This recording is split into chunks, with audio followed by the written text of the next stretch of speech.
And we have our final college all-star bowl game this season with the College Gridiron Showcase taking place in Arlington, Texas.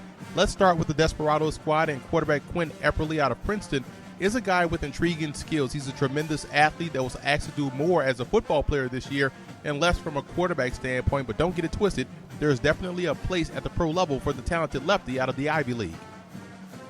Wide receiver Trevor Harmon out of Shippensburg is the nephew of Arizona Cardinals head coach Bruce Arians, and Harmon was a two-time All-American performer and one of the best wide receivers in all of Division II, and he's definitely worth keeping an eye on in this bowl game. I got the chance to see Adrian Coxon live versus William & Mary this year in a big-time game in the CAA, and I came away very impressed with how polished of a route runner he is and what he does after the catch. I think he's your ideal X and is as dependable as they come.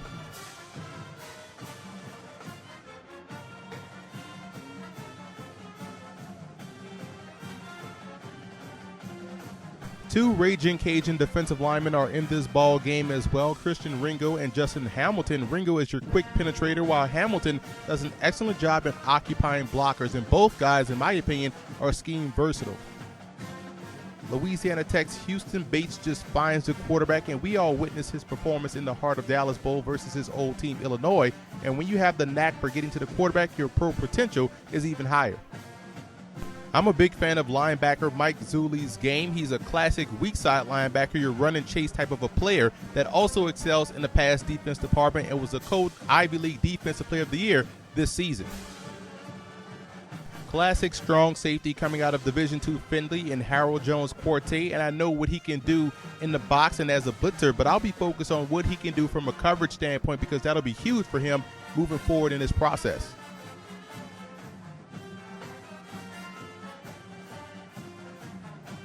Daniel Fitzpatrick out of Tennessee State came into 2014 with a lot of buzz and a lot of fanfare, and it sort of tailed off for him this season, but he's still an excellent football player. A strong safety with ball skills is about as common as a unicorn, so he'll be back in the mix after this week. When you watch the Grambling Tigers play, you constantly see cornerback Tyree Hollins flashing and making plays. He was a stalwart for that Tigers secondary. Excellent in press coverage. Now let's move over to the Wrangler squad, and UL Monroe's quarterback Pete Thomas has all of the tools that you look for at the position. He was a highly touted high school recruit that started his career at Colorado State, then moved on to North Carolina State and finished up at UL Monroe. Now that'll be his biggest question coming from the pro evaluators, but there's no doubting his talent. He has a great frame and also is very athletic.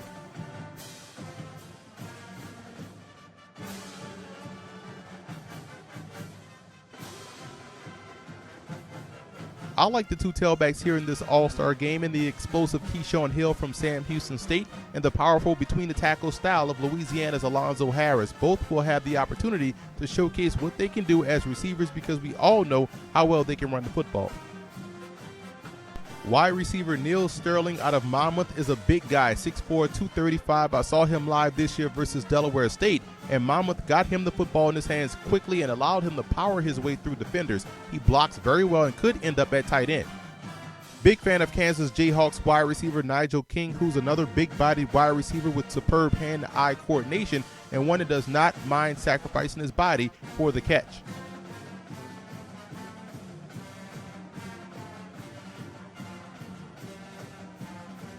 Keep an eye on Matthew Reese from Tuskegee, Football Game Plan's Division II preseason All-American. He's versatile enough to play guard, and I'm actually shocked that he didn't get an invite to another All-Star game, but you'll hear a lot about this guy from his play this week.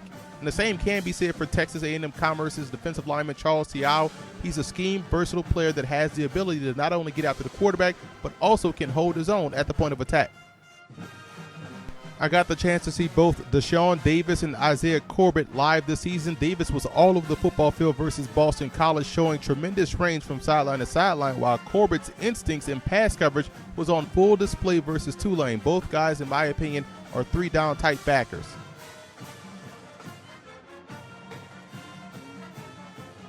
Two swag defensive backs caught my attention, and that's Texas Southern's Trey Walker and Jackson State's Ryan Griffin. Now, Walker is 6'3", 195, and can play either cornerback or free safety, and it's that versatility is what the scouts look for in a player. And speaking of versatile, Griffin excels closer to the line of scrimmage, in the slot, and on the outside. He also has a knack for finding the football.